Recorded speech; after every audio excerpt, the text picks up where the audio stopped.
ولا تعسر وتمم لنا بالخير وبك نستعين یا فتاح یا علیم یا ربنا زدنا علما وعملا یا ربنا زدنا علما وعملا یا ربنا زدنا علما وعملا رب اغفر وارحم وانت خیر الراحمین بسم اللہ الرحمن الرحیم بسم اللہ الرحمن الرحیم بسم اللہ الرحمن الرحیم الحمدللہ رب العالمین کہ اللہ تبارک تعالیٰ نے ہمیں 2-3 دن 2-2.5 دن کے بعد پھر اللہ پاک نے ہمیں جوڑ دیا، جوڑ نصیب فرمایا، اور الحمدللہ پھر سے اللہ پاک نے اپنی محفل میں بیٹھنے کی توفیق عطا فرمائی۔ اللہ پاک کا لاکھ لاکھ شکر ہے، کروڑ بار شکر ہے کہ اللہ پاک نے ہم پر رحم کیا اور اپنے جتھے میں، اپنی جماعت میں، اپنے ذکر کے حلقوں میں اللہ تعالیٰ نے ہمیں جڑ کر بیٹھنے کی توفیق عطا فرمائی۔ یہ ان محفلوں کا ابھی تو کوئی آپ لوگوں کو نہیں پتہ چل رہا ہوگا کہ اللہ پاک نے ان محفلوں کی کیا برکات ہیں، ابھی ظاہر نظر نہیں آ رہا، ابھی خالی ہمیں صرف باتوں سے ہی پتہ چل رہا ہے ہمیں، لیکن یاد رکھیں کہ نبی اکرم صلی اللہ علیہ وسلم کے جو ارشادات ہیں، فرمودات ہیں، اللہ تعالیٰ کے جو بول ہیں، اللہ تعالیٰ کے جو وعدے ہیں، اللہ تبارک تعالیٰ کے جو وعدے ہیں وہ انتہائی سچے ہیں، اس میں ذرہ برابر بھی ٹیڑھ نہیں ہے، اس میں ذرہ برابر بھی کجی نہیں ہے، کمی نہیں ہے۔ اللہ تعالیٰ خود قرآن مجید میں فرماتے ہیں کہ ان اللہ لا تخلف المیعاد۔ جزاک اللہ خیرا۔ اچھا جی، جو پہلے سے موجود ہیں جن کو میں نے میسج کر دیا تھا، اللہ ان کو سلامتی عطا فرمائے۔ اللہ اس وقت جتنے بھی لوگ موجود ہیں ان سب کو اللہ تعالیٰ بہت ہی وسیع رزق عطا فرمائے، برکت والا رزق عطا فرمائے۔ اللہ تعالیٰ ان کی جان مال ایمان میں، ان کے اہل خانہ کی جان مال ایمان میں اللہ تبارک تعالیٰ جان میں، ان کے مال میں، ان کی صحت میں، ان کی عزتوں میں، یا اللہ ان کی پور پور کی جوڑ جوڑ کی طاقت اور سلامتی میں برکت عطا فرمائے۔ اللہ تبارک تعالیٰ آپ سب کو جو ہے اجر عظیم عطا فرمائے۔ شروع کرتے ہیں مقدس محفل کو۔ اللہ تبارک تعالیٰ کی اللہ سبحانہ و تعالیٰ کی محفل، یقین کریں اللہ تعالیٰ اس محفل کو قبول فرما لے، مقبول اور منظور فرما لے، تو یاد رکھیں کہ پھر ہم بھی آپ کو بھی قبول فرما لیا اور منظور فرما لیا۔ صرف محفل اور مطلب ہی محفل کا، مجلس کا یہ ہوتا ہے جہاں جڑ کر بیٹھنے والے ہوں، تو یہ تھوڑی ہوتا ہے کہ کمرے کو قبول فرما لیں، وہ تو الگ بات ہے۔ بس اللہ تبارک تعالیٰ آپ کو، اللہ تعالیٰ اپنی ذات کے ساتھ، اپنی ذات کے ساتھ، اپنے انوارات کے ساتھ ہمیں سمیٹے رکھے۔ اللہ تبارک تعالیٰ نفس کے شیطان سے بچائے، اللہ تعالیٰ شیطان سے بچائے۔ بسم اللہ الرحمن الرحیم۔ عطا بن ابی رباح رحم اللہ کہتے ہیں، عطا بن ابی رباح رحم اللہ کہتے ہیں، مجھے آپ جناب صلی اللہ علیہ وسلم کا یہ ارشاد پہنچا ہے، جو شخص سورہ یاسین کو شروع دن میں پڑھے اس کی تمام دن کی حوائج پوری ہو جائے۔ احادیث میں سورہ یاسین کے بہت سے فضائل وارد ہوئے ہیں۔ ایک روایت میں وارد ہوا ہے کہ ہر چیز کا ایک دل ہوا کرتا ہے، ہر چیز کا ایک دل ہوا کرتا ہے، قرآن شریف کا دل سورہ یاسین ہے۔ جو شخص سورہ یاسین پڑھتا ہے حق تعالیٰ جل شانہ اس کے لیے 10 قرآنوں کا ثواب لکھتا ہے۔ ایک روایت میں آیت، دیکھیں میں آپ کو ساری روایات بتا رہی ہوں، ٹھیک ہے، اس لیے آپ لوگوں کے ذہن میں آئے کہ میں آپ کو تھرو آؤٹ ابھی جو ہے، کیونکہ عطا بن رباح جو تھے وہ رحیم اللہ کہا، تو رحیم اللہ کا مطلب یہی ہے کہ یہ بعد کے زمانے کے تھے، انہوں نے یعنی صحابی رسول نہیں تھے، ٹھیک ہے نا۔ تو ایک روایت میں ہے کہ وارد ہوا ہے کہ ہر چیز کے لیے ایک دل ہوا کرتا ہے، قرآن شریف کا دل سورہ یاسین ہے۔ جو شخص سورہ یاسین پڑھتا ہے حق تعالیٰ جل شانہ اس کے لیے 10 قرآنوں کا ثواب لکھتے ہیں۔ ایک روایت میں ہے کہ حق تعالیٰ جل شانہ اس کے لیے 10 قرآنوں کا ثواب لکھتے ہیں۔ ایک روایت میں آتا ہے کہ حق تعالیٰ جل شانہ سورہ توحہ اور سورہ یاسین کو آسمان اور زمین کے پیدا کرنے سے 1000 برس پہلے پڑھا۔ اللہ تعالیٰ نے سورہ توحہ اور سورہ یاسین کو آسمان اور زمین کے پیدا کرنے سے 1000 برس پہلے پڑھا۔ جب فرشتوں نے سنا تو کہنے لگے یہ خوشحالی ہے اس امت کے لیے جن پر یہ قرآن اتارا جائے گا، اور خوشحالی ہے ان دلوں کے لیے جو اس کو اٹھائیں گے یعنی یاد کریں گے، اور خوشحالی ہے ان زبانوں کے لیے جو اس کو تلاوت کریں گے۔ ایک حدیث میں ہے کہ جو شخص سورہ یاسین کو صرف اللہ رب العزت کی رضا کے واسطے پڑھے، اس اللہ کو خوش کرنے کے لیے پڑھے، اس کے پہلے سب گناہ معاف ہو جاتے ہیں۔ بس اس صورت کو اپنے مردوں پر پڑھا کرو۔ ایک روایت یعنی آپ جب سورہ یاسین پڑھ لیں تو اپنے جو آپ کے ماں باپ وغیرہ یا جس کے بہن بھائی میں سے کوئی رخصت ہو گیا، چچا وغیرہ میں سے، اپنے رشتہ داروں کے لیے ضرور پڑھا کریں کہ اللہ ان کی بخشش فرما دے۔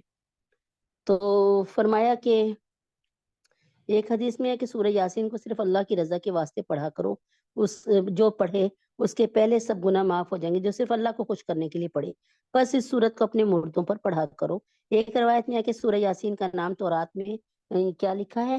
منعم۔ منعم کہتے ہیں کہ اپنے پڑھنے والے کے لیے دنیا اور آخرت کی بھلائیوں پر مشتمل ہے، اور یہ دنیا اور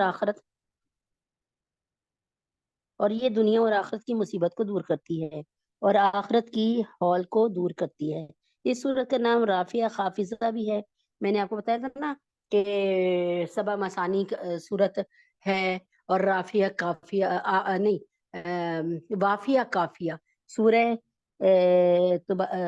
الحمد شریف، سورہ فاتحہ وافیہ کافیہ ہے، یعنی اس کو پڑھ لو تو پھر وہ کافی ہو جاتی، کسی اور کی ضرورت نہیں ہوتی۔ یوں سمجھ لیں ماں اگر آ جاتی ہے نا شادی میں کہیں شرکت کے لیے یا کہیں، تو لوگ بچوں کا پوچھتے ہی نہیں، کیونکہ وہ سارے لوگوں کی ریپریزنٹیٹیو نمائندگی کرتی ہوئی آ رہی ہے۔ تو اس صورت کا نام رافعہ خافضہ ہے، یعنی مومنوں کے رتبے بلند کرنے والی اور کافروں کو پست کرنے والی۔ ایک روایت میں کہ آپ جناب صلی اللہ علیہ وسلم نے ارشاد فرمایا میرا دل چاہتا ہے سورہ یاسین میرے ہر امتی کے دل میں ہو۔ ایک روایت میں ہے کہ جس نے سورہ یاسین کو ہر رات میں پڑھا پھر مر گیا تو شہید مرا۔ ایک روایت میں کہ جو یاسین کو پڑھتا ہے اس کی مغفرت کی جاتی ہے، اور جو بھوک کی حالت میں پڑھتا ہے وہ سیر ہو جاتا ہے، جو راستہ گم ہو جانے کی وجہ سے پڑھتا ہے وہ راستہ پا لیتا ہے، جو شخص جانور کے گم ہونے کی وجہ سے پڑھتا ہے کہ جانور گم ہو گیا تو پڑھ لوں، وہ جانور کو پا لیتا ہے، اور جو ایسی حالت میں پڑھے کہ کھانا کم ہو جانے کا خوف ہو تو وہ کھانا کافی ہو جاتا ہے، اور جو ایسے شخص کے پاس پڑھے جو نظام میں ہو تو اس پر نظام میں آسانی ہو جاتی ہے، یعنی جان نکلنے کی جو جان کنی کا عالم ہوتا ہے وہ عالم ہوتا ہے وہ آسان ہو جاتا ہے، اور جو ایسی عورت پہ پڑھے جس کے بچہ ہونے میں دشواری ہو رہی ہے اس کے لیے بچہ جننے میں سہولت ہو جاتی ہے۔ مقرری رحم اللہ یا مکری جو بھی ہے، ان کا اس میں اعراب نہیں ڈلے ہوتے، رحیم اللہ کہتے ہیں کہ جب بادشاہ یا دشمن کا خوف ہو تو اور اس کے لیے سورہ یاسین پڑھے تو وہ خوف جاتا رہتا ہے۔ ایک روایت میں آئے جس نے سورہ یاسین اور صافات جمعہ کے دن پڑھی، سن لیں یہ الحمدللہ اللہ تعالیٰ کا شکر ہے کہ ہماری تقریباً بہت سی بہنوں کا یہ معمول ہے، سن لیں جس نے سورہ یاسین اور صافات جمعے کے دن پڑھی، یاسین کے بعد صافات آتی ہے یعنی 23ویں پارے میں، فوراً بعد سورہ یاسین اور صافات جمعے کے دن پڑھی اور پھر اللہ سے دعا کی، اس کی دعا پوری ہوتی ہے۔ اس کا بھی اکثر مظاہر حق سے منقول ہے، مگر مشائخ کی حدیث کو بعض روایت کے صحت میں کلام ہے، یعنی اس پر بھی بہت سے لوگوں نے تجربہ کر کے دیکھا اور الحمدللہ اس کو مجرب پایا ہے۔ تو چنانچہ بات تو صرف یہی ہے کہ 2 باتیں ہیں، قرآن مجید کی کو اگر ہم صرف صورتوں کے حساب سے پڑھیں کہ بھائی اس سے رزق میں فراوانی ہوگی، اس سے قبر کا عذاب ہٹ جائے گا، اور سورہ مزمل ہمارے کاموں کو آسان کر دے گی، بلا شبہ یہ بات صحیح ہے، لیکن قرآن کو میں سے کچھ صورتوں کو اٹھا کر پڑھ لینا کہ اس کا بڑا فائدہ ہے، یہ حق نہیں ہے قرآن کا۔ آپ یقیناً یہ ساری صورتیں جو پڑھتی ہیں جیسے بعض لوگوں کا اصول ہے، الحمدللہ رب العالمین اللہ پاک اس پہ کافی حد تک کرواتے ہیں عمل بھی، کہ سورہ یاسین اور سورہ بقرہ کا پہلا رکوع اور سورہ یاسین سورہ بقرہ کا پہلا رکوع اور سورہ رحمان اور سورہ مزمل، یہ صورتیں جو ہے نا یہ یعنی اثر مغرب سے پہلے پڑھ لیتے ہیں لوگ، صبح فجر میں پڑھ لیتے ہیں یا جس وقت بھی وقت ملے، اور سورہ کیا کہتے ہیں سورہ الف لام میم سجدہ، سورہ واقعہ اور سورہ تبارک الذی یعنی سورہ ملک، یہ پڑھتے ہیں مغرب کے بعد، ٹھیک ہے۔ تو بلا شبہ ان کی بہت فضیلت ہے، میں اس سے نہیں کہہ رہی کہ نہیں ہے بھائی، نہیں، میں یہ کہہ رہی ہوں کہ اس کے ساتھ کوشش کریں قرآن کو شروع کر دیں شروع سے، الف لام میم ذالک الکتاب سے، اور قرآن مجید کو شروع سے شروع کر کے پھر کیا کریں کہ قرآن مجید کو شروع سے شروع کریں اور ایسا کر لیں کہ پھر یہ ہے کہ روز کی چاہے آپ 3 آیات پڑھ لیں، 1 رکوع پڑھ لیں، آدھا رکوع پڑھ لیں، جتنی آپ کی توفیق حسب توفیق ہو وہ آپ جو ہے کر لیں۔ اللہ تبارک تعالیٰ آپ کا حامی و ناصر ہے۔ یاد رکھیں کہ قرآن مجید، وہی میں نے بہت دفعہ کہا ہے نا آپ کو کہ قرآن مجید تو مصری کی ڈلی جیسی ہے، یعنی مصری کی ڈلی کہیں سے بھی چوز لیں، ایک گڑ کا ڈلا لے لیں، گڑ کا ڈلا، آپ گڑ کا ڈلا جو ہے دائیں طرف سے چوسیں بائیں طرف سے چوسیں، یا آپ گڑ کے ڈلے کو جو ہے یعنی گڑ کے ڈلے کو آپ جو ہے جہاں سے بھی اس کو تھوڑا سا آپ چوسیں گی یا توڑ کے کھائیں گی تو وہ کیا ہوگا، میٹھا ہی ہوگا اور اس میں لذت ہوگی، یعنی جو مطلب ہے۔ اسی طرح مصری کو جہاں سے بھی چوسیں تو پوری مصری آپ پکڑ لیں اور ایک ڈلا سا اسے چوسیں، تو قرآن مجید کی مثال یہ دی ہے کہ آپ اس کو جہاں سے بھی پڑھیں، اس کی جو ہے فضیلت میں پورا کا پورا قرآن جو ہے خیر و برکات اور نور سے مزین ہے۔ اس کی ہر صورت شروع سے لے کے آخر تک کوئی بھی ایسی صورت نہیں ہے جس کو ایک مسلمان یہ کہہ کر وہ کر دے کہ یار اس کا تو پڑھنے کی کوئی ضرورت نہیں ہے، یہ تو ایسے ہی اس میں تو کچھ نہیں رکھا، یعنی اللہ اکبر کبیرہ ایک سمجھانے کے لیے کی ہے۔ نعوذ باللہ، کہاں اللہ اکبر، اللہ کا کلام کی کیا حیثیت ہے یہ تو اللہ بہت بہتر جانتے ہیں۔ اعوذ باللہ من الشیطان الرجیم، بسم اللہ الرحمن الرحیم۔ مختصر پہلے ہم لوگوں نے بڑی حدیثیں کرائی تھی، الحمدللہ رب العالمین کے بہت سے لوگ ادھر بیٹھے ہوں گے جنہوں کو بڑی حدیثیں پوری 40 یاد ہوں گی۔ اب آج کی حدیث، ابھی چھوٹی حدیثوں کا سلسلہ شروع کیا، یہ اس کی بھی ابھی ماشاءاللہ سے 20 کے قریب حدیثیں جو ہیں اللہ پاک کے حکم سے ہو گئی۔ تو آج کی حدیث ہے افشوا السلام بینکم، افشوا السلام بینکم۔ اب دیکھیں نا، افشوس سلام، سلام تو السلام علیکم کہتے ہیں نا، السلام علیکم، یعنی ایک لفظ آپ کو آتا ہے اردو کا سلام، ٹھیک ہے۔ افشوس کا مطلب ہوتا ہے پھیلا دو، بکھیر دو۔